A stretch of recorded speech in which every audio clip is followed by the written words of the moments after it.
रोहित ने अपनी गर्लफ्रेंड के लिए अपनी पत्नी और अपने एक छोटे से बच्चे को छोड़ दिया था। उसके बाद रोहित की पत्नी मधु ने अपने सास ससुर और अपने छोटे लड़के को पाला पोसा था। तो आइए इस कहानी को देखते हैं। रोहित को कड़ी चावल बहुत पसंद थे, तो मधु ने उसके लिए कड़ी चावल बनाए। रोहित ने कड़ी चावल धरती पर गिरा दिए। मधु, ये क्या बेवकूफ़ी है, तुम नाश्ते में हर बार कड़ी चावल ही बनाकर दे देती हो और आज के बाद मुझे तुम्हारे हाथों के ये कड़ी चावल बिल्कुल भी नहीं खाने हैं। रोहित ने मधु को बहुत डांटा तो वह वहां पर खड़ी होकर रोने लगी।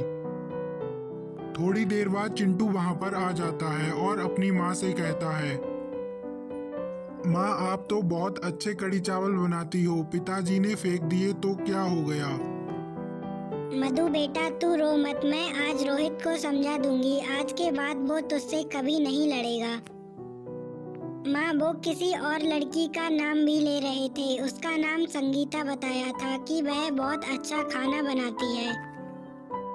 इधर रोहित ऑफिस पहुंच जाता है और रोहित को बहुत ज्यादा मॉडर्न लड़कियां पसंद थी। हाय रोहित, तुम्हारा मूड इतना खराब क्यों है? बताओ क्या बात है? संगीता, क्या कोई किसी को नाश्ते में कड़ी चावल खिलाता है? मेरी पत्नी मुझे हमेशा कड़ी चावल बनाकर खिलाती रहती है। तो क्या हुआ, मैं तुम्हारे लिए लंच में पापड़ी चाट लेकर आई हूँ, चलो वो हम लोग खा लेते हैं। उसके बाद रोहित और संगीता दोनों ने बैठकर चाट खाई। थोड़ी देर बाद रोहित संगीता से बोला, संगीता तुम बैठकर चाय पी लो, मैं तब तक यह लंच मोहित को देकर आ जाता हूँ। मोहित देख, मैं आज तेरे लिए लंच में कड़ी चावल लेकर आया हूँ, तू खाकर बता ये कैसे बने हैं। रोहित, भाभी तो बहुत अच्छे कड़ी चावल बनाती हैं, उनके हाथों में तो जादू है, तू मुझे रोज लेकर आया कर।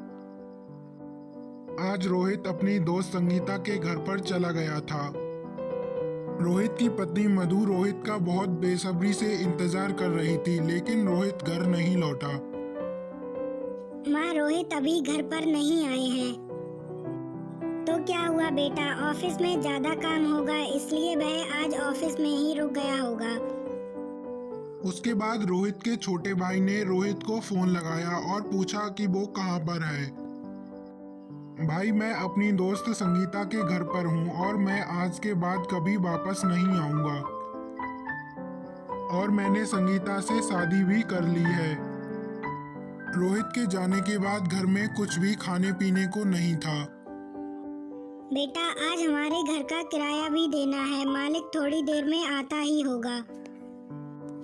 कुछ ही घंटे बीते थे कि मकान मालिक उनके घर पर आ गया और कहा कि घर खाली कर देना।